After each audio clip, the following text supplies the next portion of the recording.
You want me to cancel our trip to Greece because of your doctor's appointment? That's what my daughter said when I asked if she could drive me to chemo. I didn't ask for much, just a ride. 40 minutes each way. But apparently, that conflicted with an unmissable vacation. They'd booked it months ago, she said, and she sighed when she said it, like I was asking her to chop off a limb. It wasn't even the words that cut. It was the way she said appointment, as if I was being dramatic, as if chemotherapy were just some routine errand, like picking up laundry detergent or getting her nails done. Well, she added, maybe we can reschedule things when we're back. Okay? I swallowed the lump in my throat, said, sure, honey. Don't worry about it. That's what I said out loud. What I didn't say, I didn't choose this. I didn't choose the cancer or the nausea or the cracked bones or the fatigue that makes me grip the kitchen counter every morning just to stay upright. And I sure as hell didn't choose to feel like an obligation to the very person I once carried inside me. I hung up, sat still for a while, and watched the light move across the floor. It was 11:37 a.m. by the old clock in the hallway. I remember noticing the time. It was quiet, that kind of sharp silence that settles after disappointment. I stood up slowly, feeling the usual stiffness in my knees. Put the kettle on, made tea I didn't drink. I must have just sat there, holding the warm cup, staring at the fridge. The calendar still had a pink circle on the date. Treatment, 1:00 p.m., room 206. Later that afternoon, I opened my Facebook, a habit I should have dropped years ago, and there they were, smiling, tan, holding cocktails the color of mangoes. My daughter, her husband, and their 2 boys standing on a sunlit cliff in Santorini. We needed this, the caption read. Family first? I stared at those words. Family first.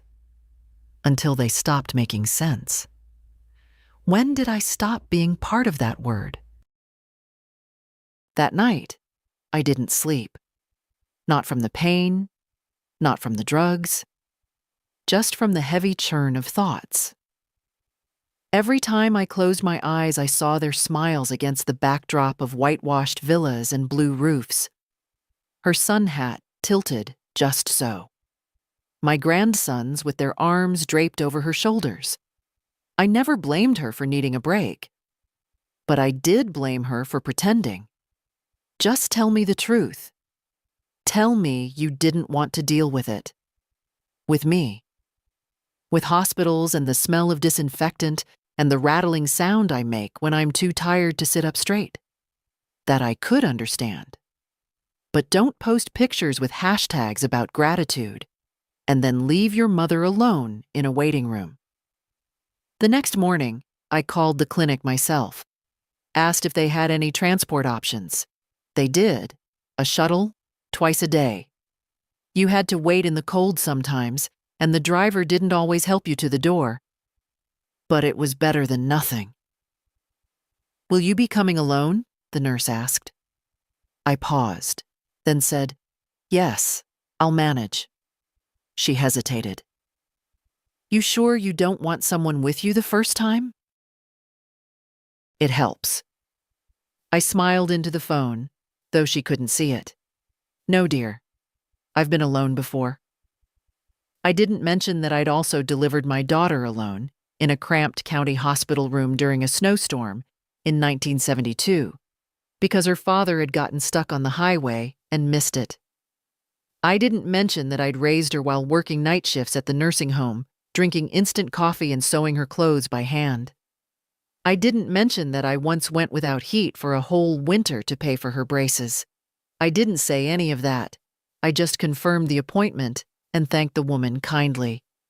Because that's what you do when you're an old woman. You keep the story to yourself. You let everyone else believe you're fine. The shuttle came at 8:05.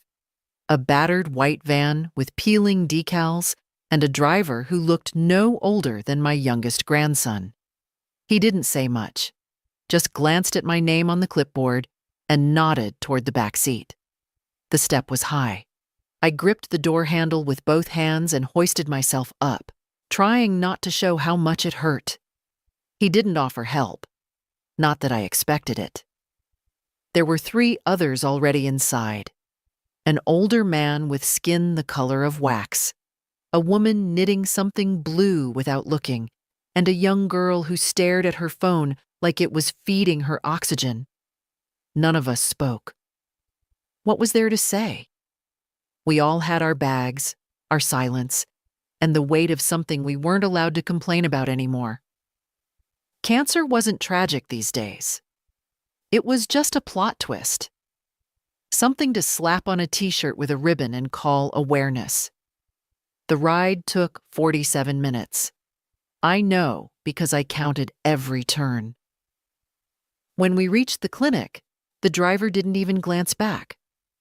I climbed down slowly, steadying myself on the edge of the door, and walked toward the entrance. Room 206 smelled like bleach and mints. Too clean and too sweet. The nurse who greeted me wore bright pink scrubs and had a name tag that read Talia. "First time?" she asked gently. I nodded. She led me to a recliner, tucked a warm blanket around my legs like I was a child. I hated how good it felt, how kind she was. It made everything inside me tighten. "You can put your bag there. I'll start the IV in a minute, okay?" I nodded again, wordless. Once the needle was in, she adjusted the drip and smiled. "Just rest. We'll keep an eye on you." I closed my eyes and listened to the sounds. The steady beep of machines, the low hum of voices, a cough, a sigh, a soft click as someone flipped a magazine page. No one cried. No one ever does. There's an etiquette to suffering. You endure quietly so you don't embarrass anyone. 2 hours later, I was done. I stood too fast and had to grip the chair to keep from falling. Talia rushed over, hands out. "Easy, Mrs. McCarty. Let's sit a second, okay?" "I'm fine," I said, too sharply. "Just dizzy."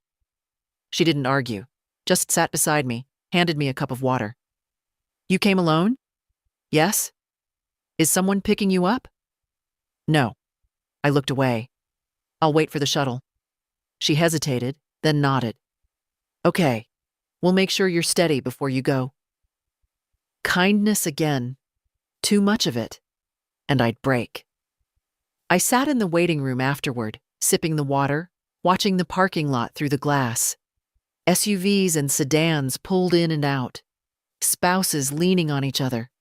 A man holding his wife's purse while she adjusted her wig. And I sat alone, a paper cup crumpling in my hand. When the shuttle finally came, the driver looked bored. "You McCarty?" "Yes." He opened the door, didn't speak again until he dropped me off. At home, I kicked off my shoes and sat in my kitchen, staring at the backsplash I'd tiled myself 20 years ago. The grout lines weren't perfect, but they'd held. So had I. For a long time. I checked my phone. No messages. Not from her. Not from either of the boys. I didn't expect flowers or confetti, but maybe a "how'd it go, Mom?" wouldn't have been too much. I scrolled again, and that's when I saw it. More photos. This time they were on a boat. My daughter in a flowy sundress. Her husband in swim trunks, holding a glass of wine. My grandsons doing cannonballs off the side into a cerulean sea. The captions said, "Living our best life. Family bonding, are grateful." I stared at that last word, grateful. And something in me, quiet for years, stood up. I'd made excuses. For decades. For her tone, her distance, her forgetfulness. "She's busy," I used to say. "She's stressed." "She means well." But there's a line. And today I'd crossed mine. Not in anger, Not yet. In clarity. That night, I took out the old photo box from the top shelf in the hallway closet. Not the albums. They were for visitors, tidy and curated. The box was for me. Untamed, scattered, full of corners and creases and truth. I sat at the kitchen table with a blanket around my shoulders and spread the memories out like cards in a game I'd never learned to win. Here was one of me holding her, wrapped in a hospital blanket. June 12th, 1972. I remember the heat that day. No air conditioning in the ward, just a single fan creaking on its base. She was red-faced, screaming, a little bundle of fury and need. I was 25 and terrified. Her father had gone missing for 3 days, showed up drunk and barefoot at the hospital just after they stitched me up. I didn't leave him right away. That came later. 3 years later, in fact, after he slammed a door so hard, the glass shattered and cut my arm.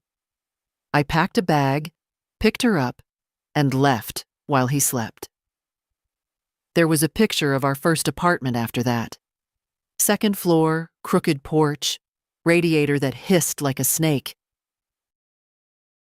She was 4 in that photo, sitting on the kitchen counter, dipping a spoon into a mixing bowl.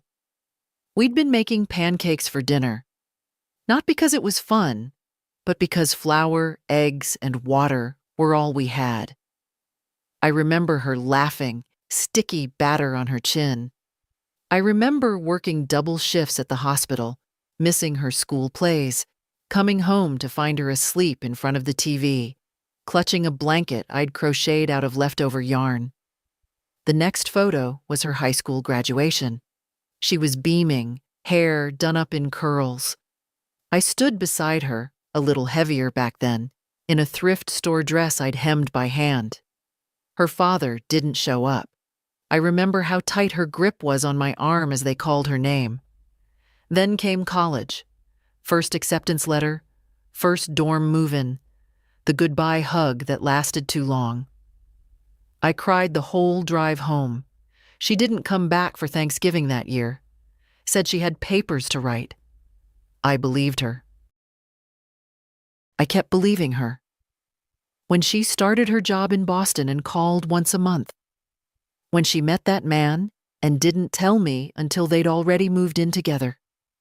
When they eloped instead of having a wedding. When the boys were born and I was only invited to the christening because her husband's mother couldn't make it. Every time I felt the sting, I told myself it was fine. She's busy. She's doing her best.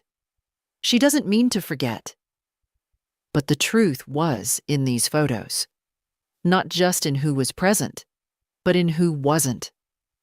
As I sorted through the images, I realized how many had only one adult in them.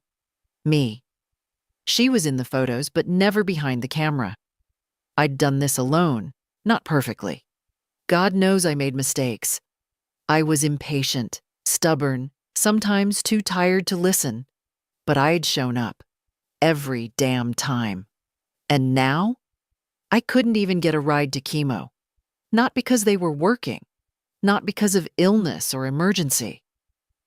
But because they were sipping cocktails in the Aegean Sea, tagging themselves with gratitude. I gathered the photos back into the box with trembling hands.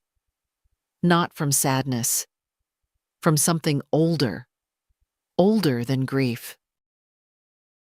Older than guilt, rage, not the shouting kind, not the dramatic kind, the cold, silent kind, the kind that clears the air, that makes things visible.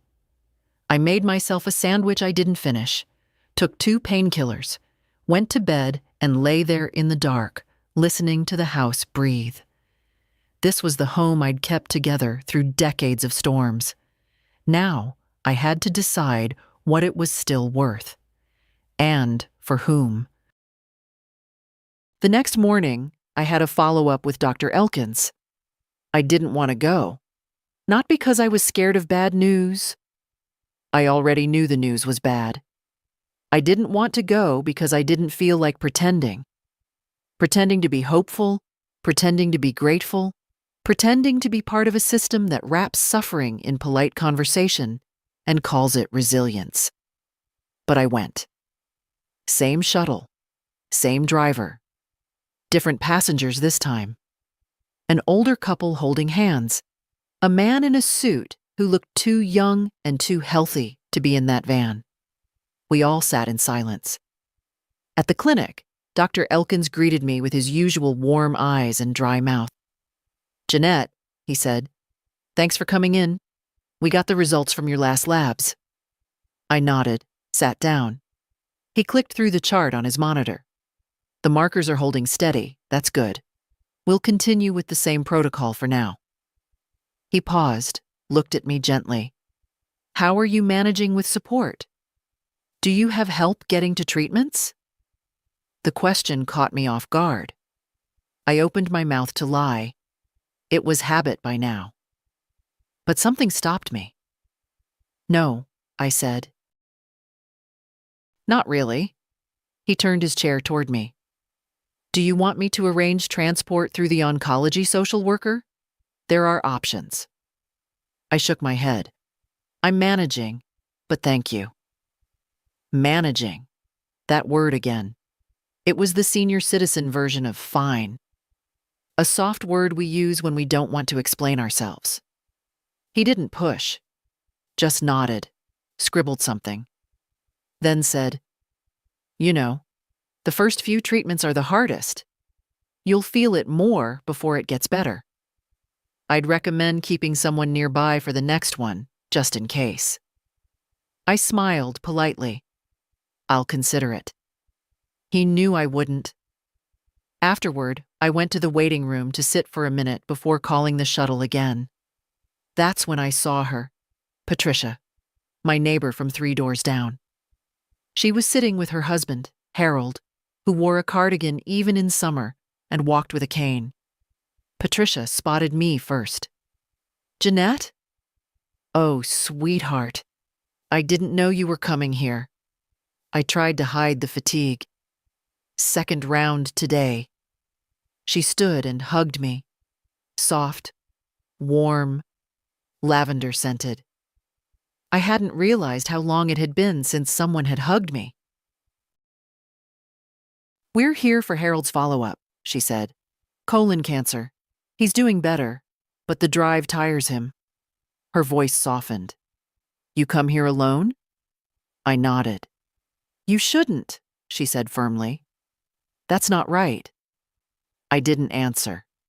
"You call me next time," she said. "Or Harold'll drive you. Won't you, Harold?" He smiled gently. "Course I will, if she doesn't mind the car smelling like mints and cough drops." I laughed. For the first time in days. Real, shaky laughter. It was strange. I'd raised a daughter who left me behind, and here was a woman I barely knew offering more in one moment than my own blood had in months. When the shuttle arrived, Patricia walked with me to the curb. She didn't say much, just squeezed my hand and said, "You're not as alone as you think." I nodded, climbed in, and watched her disappear behind the clinic doors. That night, I sat with that moment longer than I expected. A woman with no obligation to me had made space in her life without hesitation. No hashtags, no empty gestures. Just a hand, offered quietly. It wasn't everything, but it was enough to remind me what dignity looked like. The next morning, I opened the drawer in the hallway table. The one I hadn't touched in years. It stuck at first. The wood swollen from seasons of humidity and silence. Inside were envelopes, dozens of them, receipts, bank statements, copies of checks I'd written over the last 30 years, tuition payments, car repairs, down payments, medical bills not mine. I took them all out and spread them across the dining table, watching the paper form a history no one else had read. There was the check I wrote when they bought their first house. $50,000 labeled gift because her husband had insisted it couldn't be a loan. It's awkward if it's a loan, Jeanette. Let's not do that. There were the receipts from the orthodontist. I paid for both boys' braces, and the school uniforms for that fancy private academy, and the new roof after the hurricane, and the SUV when her husband got promoted. He needs to look the part, she said. Each sheet was a silent transaction, a thread that had kept me tethered to them. I'd told myself it was generosity, that I was helping, that this was what mothers did. But now, under the fluorescent light in my kitchen, it felt more like tribute, a tax I paid for their approval, for a seat at the table, for the illusion that I still mattered. I found the card they'd sent for my 75th birthday, a generic Hallmark greeting. No message inside. Just love, Melissa and Tom. No thank you. No, I remember. No, I'm glad you're still here. Just ink on cardstock. Just enough to pretend. I gathered the papers into a neat pile. Then I took out a clean legal pad and started making 2 lists. What I gave, what I got. By the 3rd page, the contrast was unbearable. I gave stability, security, unquestioned support. I got cancellations, delays, lies, not always, not right away, but slowly. A quiet erosion of care, like a shoreline vanishing grain by grain while no one looks. I closed the pad and sat there for a long time, watching the birds peck at my lawn through the window. There was still a whisper in my head. She's your daughter. You can't just walk away. But another voice had started to rise, firmer, steadier, older than the whisper. And you are a person, not a purse, not a ghost. A person. That voice didn't shout. It didn't need to. It had waited decades to speak. I didn't sleep that night. Not from the pain, not from the treatment. I sat in the living room in my robe with a glass of water I never drank, listening to the house creak and sigh as it settled. It was the sound I used to love, the sound of something familiar, something mine. But that night, it felt different. Not comforting, not safe, just hollow. Around 2 a.m., I walked into the spare bedroom, the one I'd kept made up all these years. For visits, I used to say. But no one had slept there in over 5 Christmases. I opened the closet, pulled out the fireproof safe and set it on the floor. The combination came back to me by muscle memory. A click, another, and it opened. Inside were documents.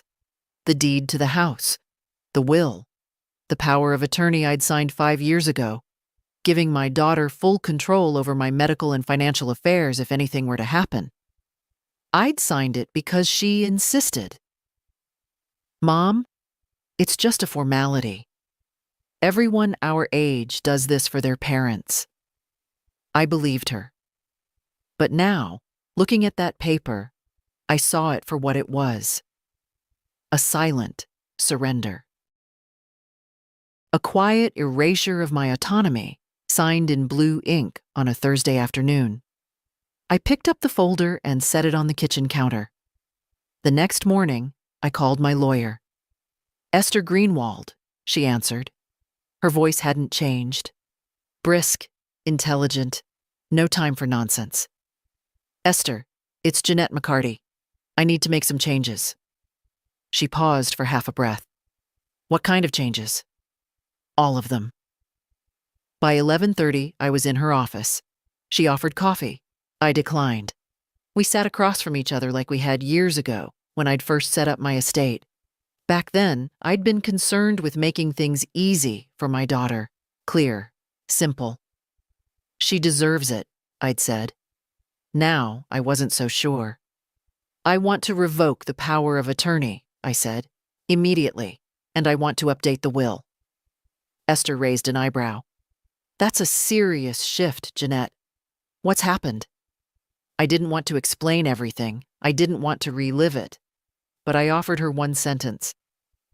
She left me alone for chemotherapy so she could drink wine in Santorini. Esther stared at me, then nodded. We spent the next hour drafting the revocation. Then she asked about the will. What do you want to change? I opened my purse and pulled out a photo, crumpled at the corners from years of carrying it. My grandson, Henry, 12 years old, smiling with both front teeth missing, a grin full of hope and mischief. This boy, I said, he's the only one who still sees me. Esther nodded again. Understood.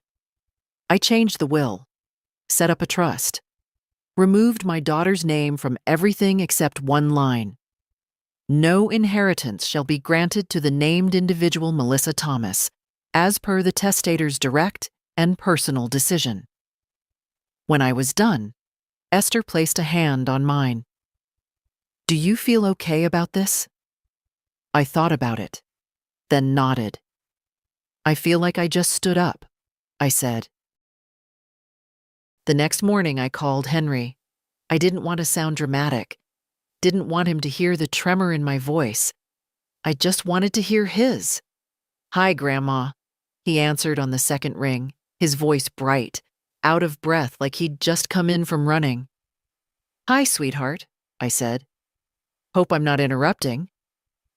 No, I was just playing that space game. The one with the ship upgrades? I figured out how to beat level 9. I smiled into the phone. I didn't understand a word of it, but it didn't matter. His joy was enough. Grandma, are you okay? You sound kinda tired. I had a treatment yesterday, I said simply. A pause. Did Mom go with you? No, I answered. Another pause. Then, oh. It wasn't judgment. It was confusion. That was worse in some ways. Children don't question love. They assume it's just there, like oxygen. He was quiet a moment, then said, I wish I lived closer. I'd go with you. Tears pressed behind my eyes. I looked out the kitchen window, into the backyard where the hydrangeas had started to wilt. I know you would, I whispered. Grandma, he said after a while, can I come visit soon? Like, just me? Maybe we could make pancakes. I almost laughed. Do you remember how? No, he grinned. But you do. I closed my eyes. The pressure in my chest loosened, just a little. Yes, I do. He talked for 10 more minutes. About school, his favorite teacher, a dog in the neighborhood that barked like a car horn. I let his words wash over me like warm rain. Ordinary, wonderful things. Before we hung up, he said, I love you, Grandma.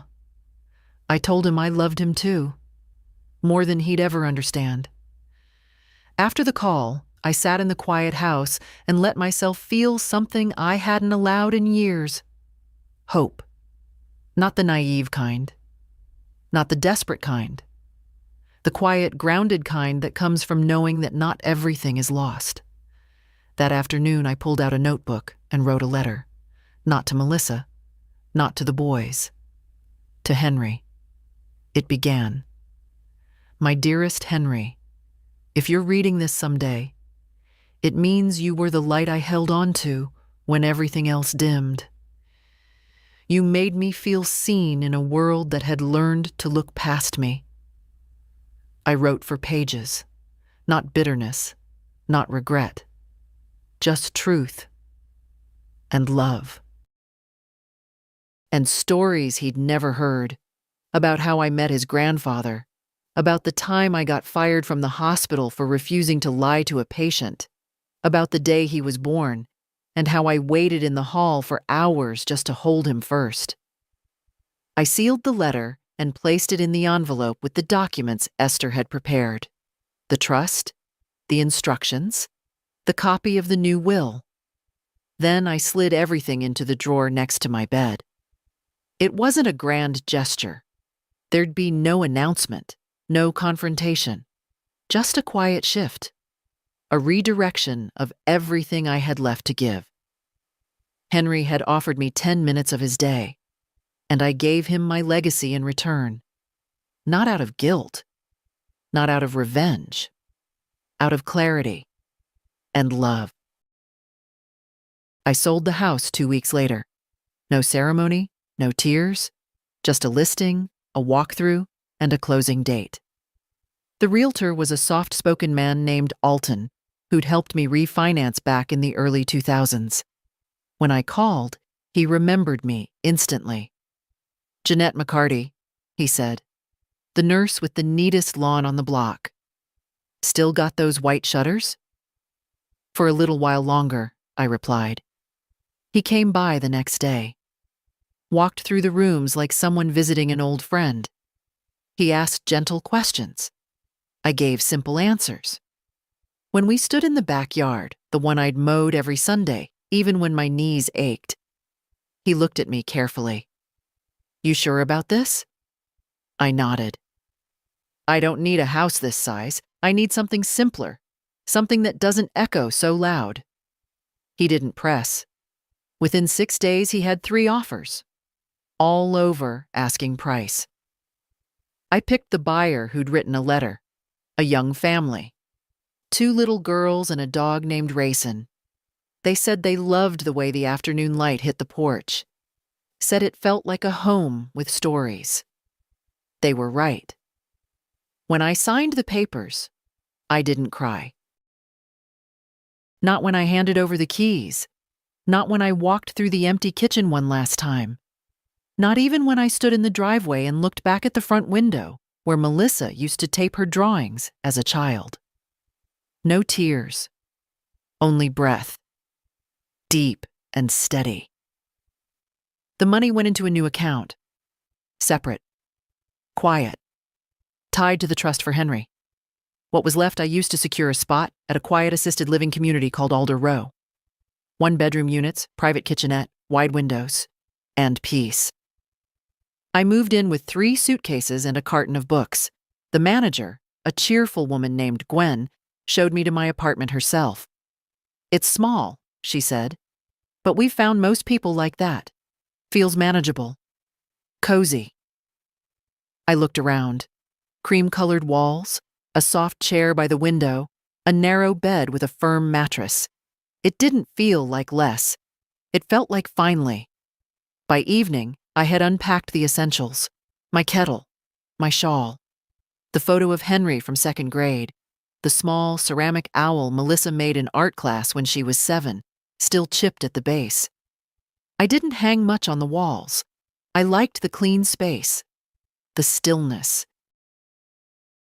That night, I made myself tea, sat by the window, watched the sun ease behind the trees. No calls came. None were expected. For the first time in decades, I didn't feel like I was waiting for someone to remember me. I was just here. Enough. 3 days after I settled in at Alder Row, Melissa called. Not to ask how I was, not to see if I needed anything. She called because the house sale had posted publicly, and a neighbor texted her. Her voice came fast, clipped. The tone she used when she was trying to sound calm but couldn't quite pull it off. "Mom, I just saw the listing. You sold the house?" I was sitting by the window, watching a pair of squirrels fight over a crust of bread. I let her question hang in the air a moment before I answered. "Yes." A pause. "But why didn't you tell me?" I smiled, not unkindly. "I didn't think you'd be interested. You're usually so busy." She exhaled sharply. "Mom, come on. That was our house. My childhood." "It was my house," I said, not loudly, just firmly. "I bought it. I fixed it. I paid for every shingle and pipe and grocery bill that crossed its threshold." Another silence. She didn't like being interrupted. "But you could have at least asked," she said, quieter now. "I mean, it could have been kept in the family." I looked around my new living room. Modest, yes, but calm. Clean. Mine. "And who in the family," I asked, "would have wanted it?" She didn't answer. I waited. Finally, she said, "Where are you staying?" "In a place that fits, with people who don't forget I exist." She didn't like that either. "Mom, is this about the trip? Greece?" I looked at the clock on the wall. 10:41 a.m. She'd lasted 8 minutes before bringing it up. "I didn't call you to argue," she added quickly. I feel like you're making a lot of big decisions without involving me." I felt my hand tighten slightly around the edge of the windowsill. "Sweetheart," I said, "you weren't involved when I was too sick to drive myself to chemo. I don't see why you'd need to be involved now." It hung there, that word. Chemo. She hated it. It reminded her I was still mortal, that I could still demand something real. There was a long silence, then a breath. "Are you mad at me?" That one almost made me laugh. "I'm not mad, Melissa. I'm clear. There's a difference." She was quiet. I imagined her standing in her kitchen, arms crossed, brow furrowed. The same look she used to give Henry when he'd break something, and she wasn't sure if it was worth getting angry over.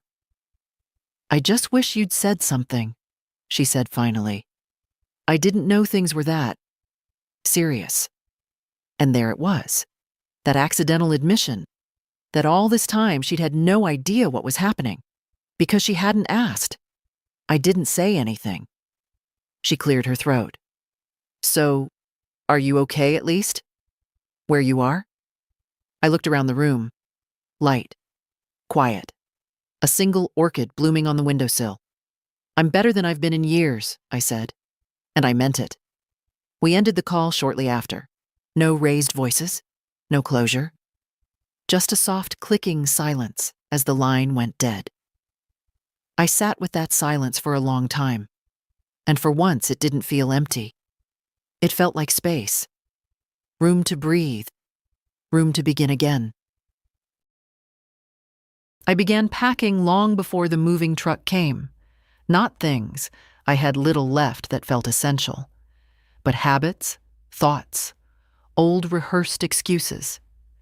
The apartment at Alder Row filled up slowly. A book here, a cup, a sweater draped over the arm of a chair. I didn't rush. For once, I let the space tell me what it needed, not the other way around.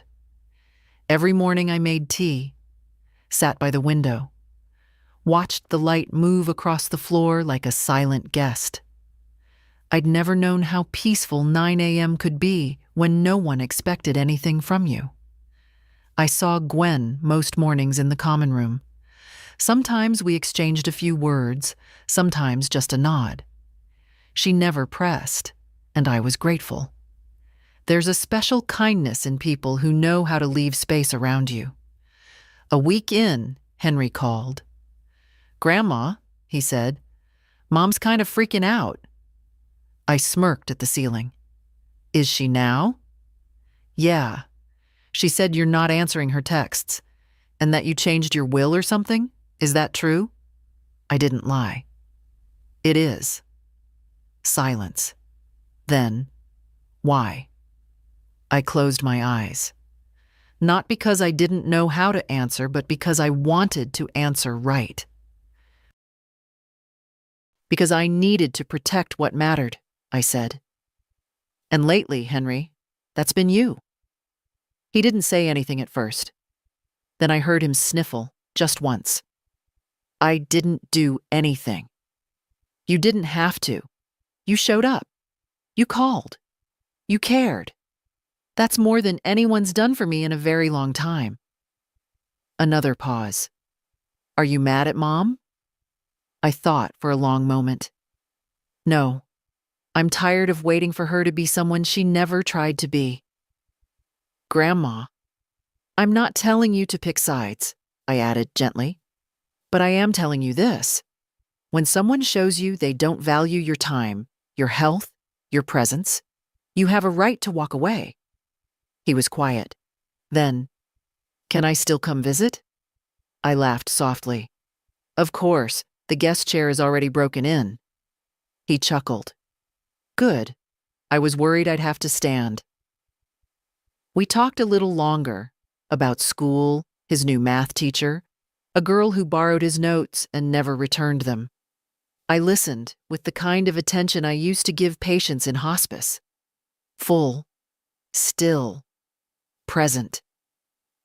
After we hung up, I opened my top drawer, took out the sealed envelope with his name on it.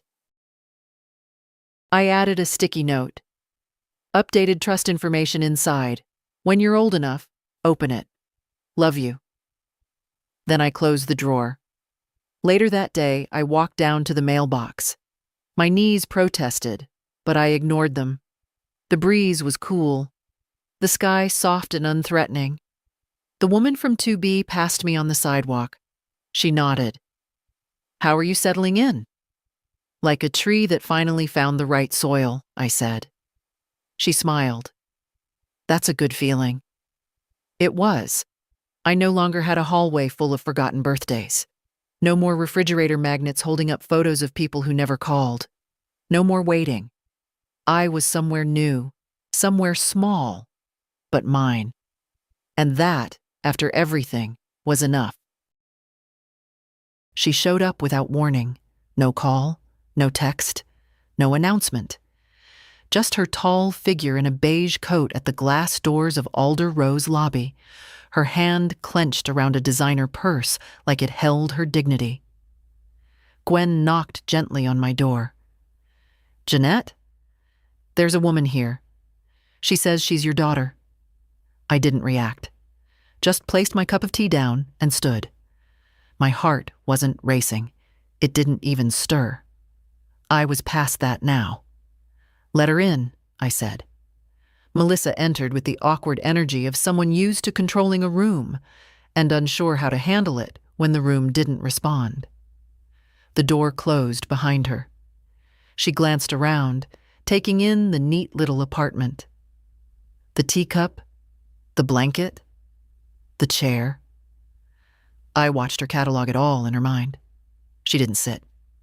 "You could have told me," she said. No greeting, no smile. "I did," I replied. "On the phone." She frowned. "No, I mean before you made all these changes. The house, the will, the account. I had to hear it from Henry." I raised an eyebrow. "So you did talk to him?" She folded her arms. "Of course I did. He's upset. Confused." "No," I said gently. "He's clear." "You're the one who's confused." Her mouth tightened. She looked down at her shoes, then back up. "Why now?" she asked. "Why pull away like this after everything we've done for you?" I almost laughed. "What you've done for me?" I asked, voice calm but sharp. "Melissa, what have you done? In the last 10 years? Name one thing." She opened her mouth, closed it. "I bought your first house," I continued. "Paid for both boys' school. Covered bills when your husband lost his job. Watched your kids when you went on retreats. Sent groceries, money, checks, without you asking. And what did I get in return?" She didn't answer. I got ignored, forgotten, dismissed. I got phone calls on Christmas morning that lasted 90 seconds. I got excuses. And then, when I asked for one small thing, a ride to chemotherapy, I got a text from you saying you were busy, that you had a trip planned. Her voice rose. It was one trip. It was the only one that mattered, I snapped. Because I didn't need help with a chore. I needed you to act like a daughter. She stared at me, stunned, then softened her voice. I didn't realize how serious it was. "No," I said. "You didn't care enough to ask." Silence pressed between us. Then she stepped closer. "Mom, we can fix this. Just undo whatever you signed. You can move back. I'll help more, I promise." I tilted my head. Now that the money's not coming your way, you suddenly remember I exist? Her face flushed. That's not fair. It's accurate. She sighed, then tried a different tone, softer, wounded. So that's it? You're cutting me off? You're punishing me?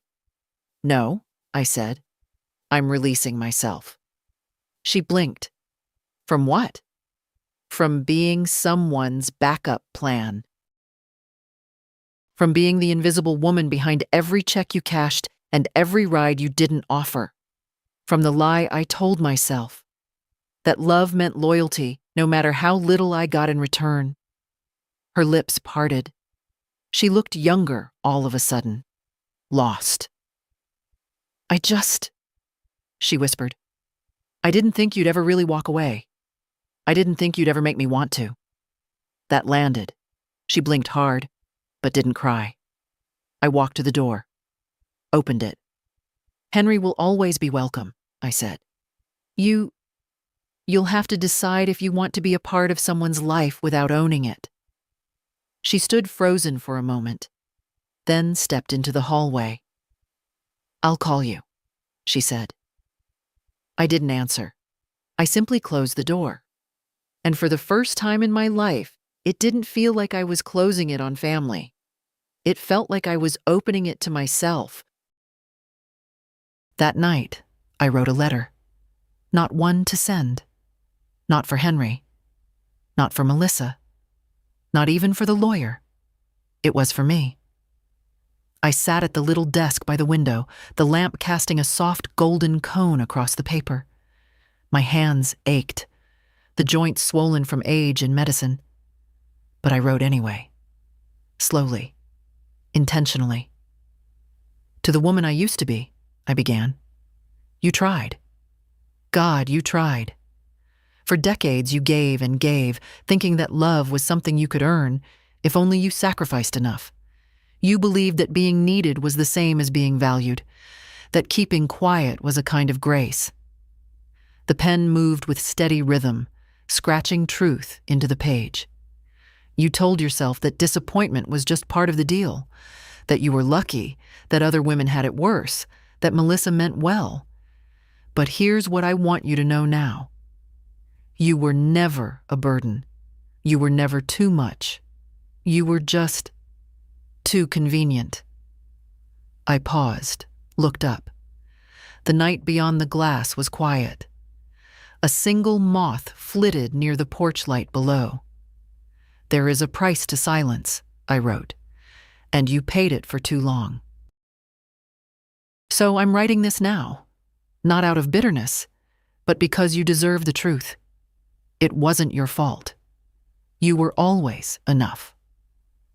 The tears came then, not sobs, not loud, just slow and quiet, slipping down like old grief unlodged by the right touch. I folded the paper when I finished, slipped it into the drawer. No envelope, no ceremony. A letter to the self I'd neglected. The woman who carried everyone else's weight while forgetting her own spine. The next morning, I felt lighter. I took my walk around the garden path behind Alder Row, nodded to a few other residents. I noticed I stood a little straighter. No one would have seen it. No one knew what had shifted. But I did. At lunch, I sat with Lorraine from 1C and Mr. Appleton, who always brought his own silverware because he said the plastic made food taste like glue. We didn't talk about anything important, just tomatoes and how the weather had fooled everyone this spring, but it felt warm. That evening, Gwen came by with a small stack of mail. "One for you," she said, holding it out. It was a card, plain white envelope, no return address. Inside, just a line in messy, over-inked ballpoint. "I'm sorry I failed you." No name. I didn't need one. I placed the card on the counter and left it there. No frame, no note back. Let her sit in that silence for once. Let her taste the truth without being rescued from it. That night, I slept the whole way through for the first time in months.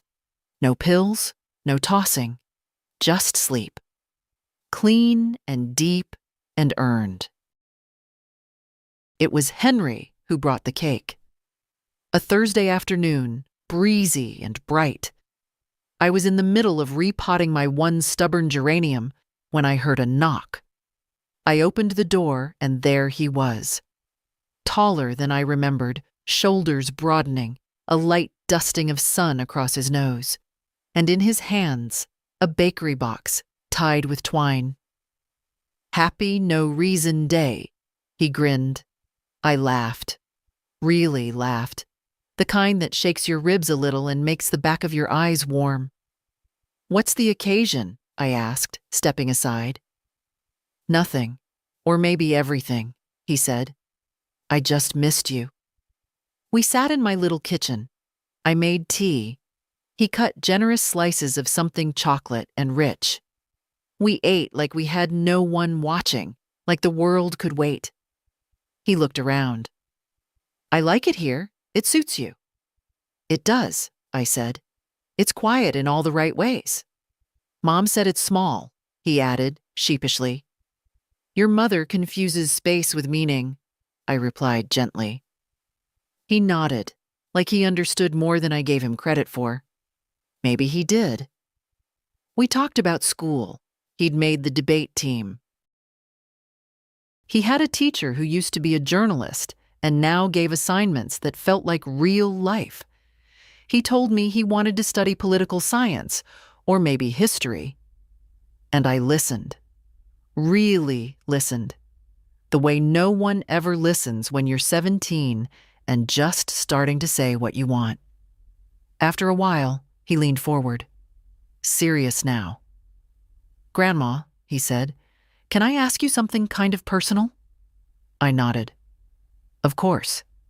He looked down at his cake, then back at me. "Why did you change the will?" It didn't come out accusing, just curious. Thoughtful. I sipped my tea. "Because love without respect is just decoration," I said. "And I've spent enough of my life being ornamental." He tilted his head. "I don't want to give my life's work, my money, my trust, my name, to people who remember me only when they need something," I said. "You never forgot me." He swallowed. "I didn't do anything special." "No," I said softly. "You did the most special thing of all. You showed up." His eyes glistened, but he didn't cry. He just nodded. "Your mom?" he began, then stopped.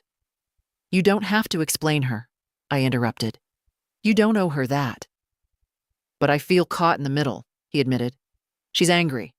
Says you're being cruel. Says you want to punish her." "Do you think I'm punishing her?" He looked at me for a long moment, then shook his head. "No. I think you're just done waiting." That was exactly it. I reached across the table, touched his hand. "You'll never be caught in the middle, Henry. You're free to love us both, however you choose. But don't ever let guilt be the shape of your love." He nodded. "I want to be better than what I came from." "You already are," I said. We sat for a long time after that. No rush, no performance. Before he left, he pulled out a small box from his bag. "I made this for you," he said, a little shy. I opened it. Inside was a bracelet, simple braided leather with a single copper bead. Etched into it in tiny letters were the words, "I see you." I stared at it, touched the bead like it might vanish if I blinked. "Do you like it?" he asked, uncertain now. I didn't answer. I couldn't, not at first. Then I stood, walked around the table, hugged him, tightly, the way I did when he was small and frightened of thunderstorms. "I love it," I whispered. "I love you." He held me for a long time. When he left, I stood at the door and watched him walk down the path, tall and straight, the sun catching in his hair. When he turned the corner and was gone, I looked down at my wrist. The bracelet sat snug against my skin. Not heavy, just enough to remind me I existed. Still, fully, and finally, in the right company. The residents at Alder Row threw a little autumn gathering that Saturday. Nothing extravagant, just cider in paper cups, a tray of cookies, folding chairs set out under the maple trees that dropped leaves like slow confetti. Someone brought a record player, and old jazz floated through the air like it had nowhere better to be. I wore my navy cardigan, the one with the mother-of-pearl buttons and the little mended patch near the wrist. I didn't need to impress anyone. I just wanted to feel like myself. Lorraine from 1C saved me a seat. "If you don't sit next to me, I'll end up beside Gerald," she warned. "He talks about his gallbladder like it's a person." I laughed and sat down. The sunlight was soft, the kind that makes your skin feel remembered. People brought things, photos, scarves, stories they'd already told 3 times and didn't care. We all knew the real gift was being able to tell it again. Around 3 o'clock, Henry arrived. He wore a rust-colored sweater and carried a brown paper bag with handles that barely held together. "Surprise," he said, handing it to me. "Don't get excited. It's mostly things from the farmer's market." Inside were 3 Honeycrisp apples, a jar of strawberry jam, and a small round cheese that smelled faintly of rosemary. I looked up at him. "This is the best gift I've had in years." He sat beside me and watched the old people chatter like sparrows. He didn't fidget, didn't check his phone. Just sat, like someone who understood that presence was a kind of offering. Gwen passed by and smiled. "Your grandson?" I nodded. "Yes, that's mine." She winked. "I see the resemblance." Henry and I shared a cider. He told me he was applying for a summer program, something at a university out west, and he was nervous about the essay. "What's the prompt?" I asked. "Write about a moment that changed your understanding of love." I looked at him. "Well," I said, "that's not vague at all." He laughed. "Yeah, I've started 3 times already." I thought for a second, then said, "Maybe don't start with the moment. Start with the lack of it, the absence. Sometimes that's where the shape of real love shows up." He didn't respond right away, just nodded slowly. "I think I know what you mean," he said finally. I believed he did. As the sun dipped lower, someone turned up the music just slightly. A saxophone wandered its way into a tune I almost recognized. Henry stood, held out a hand. "Dance with me?" I blinked. "Here. We'll embarrass the furniture." "Please," he grinned. "You always told me to say yes to joy, remember?" I did. I had said that. Years ago, after he broke his arm climbing a tree and cried, not because of the pain, but because he thought he'd never play soccer again. "Say yes to joy," I told him, "even when it hurts. Especially when it hurts." I took his hand. We danced, slowly, awkwardly, beautifully. He was too tall and I was too stiff, but it didn't matter. Lorraine clapped. Mr. Appleton whistled. Someone shouted, "That's the spirit." And for a few minutes, the world was reduced to a rhythm and a heartbeat, and a boy I'd once rocked to sleep, now keeping me from falling. When the song ended, we bowed dramatically. Laughter bubbled around us like wind. As I sat down, breathless, Henry whispered, "Thank you for not giving up." I squeezed his hand. "You gave me a reason not to." Some mornings now, I wake before the light. Not from pain, not from worry, just awake. I sit by the window and wait for the first shift of color in the trees. The kind of pale gold that slips across the sky like a quiet apology. No one sees it unless they're still. Unless they've lived long enough to know that beauty doesn't always knock. It just enters. The air carries that early scent of change. Damp leaves, distant smoke. Something old being made new again. My tea steeps slowly. I still use the same chipped cup. The one with the faded blue rim and the crack near the handle I mended with glue and stubbornness. I hold it carefully now. Not because it's fragile. Because I am. But not in the way you think. Not weak. Not breakable. Just weathered. Proven. I no longer measure my life by who checks in or who doesn't. I don't look at my phone for messages that never come. I don't set places for people who've made it clear they're only passing through.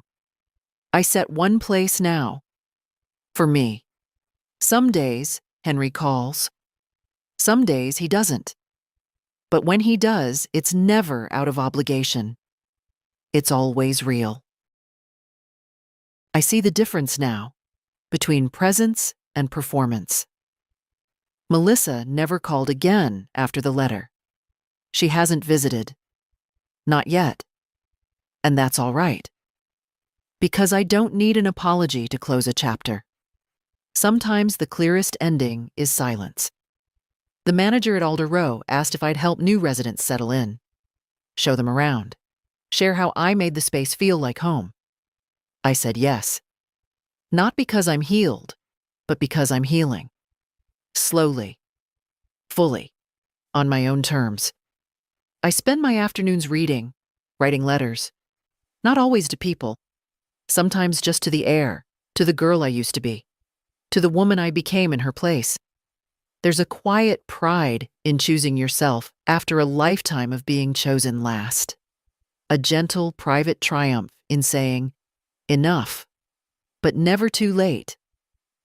If you're reading this, and some part of it feels familiar, if you've been forgotten, if you've been taken for granted, if you've waited by phones and windows and doors that never opened, I want you to know something. You still get to start again. You still get to change your mind, your plans, your will, your world. You are not just what you've given. You are what you choose now. So go on. Pour the tea. Sit by the window. Say no.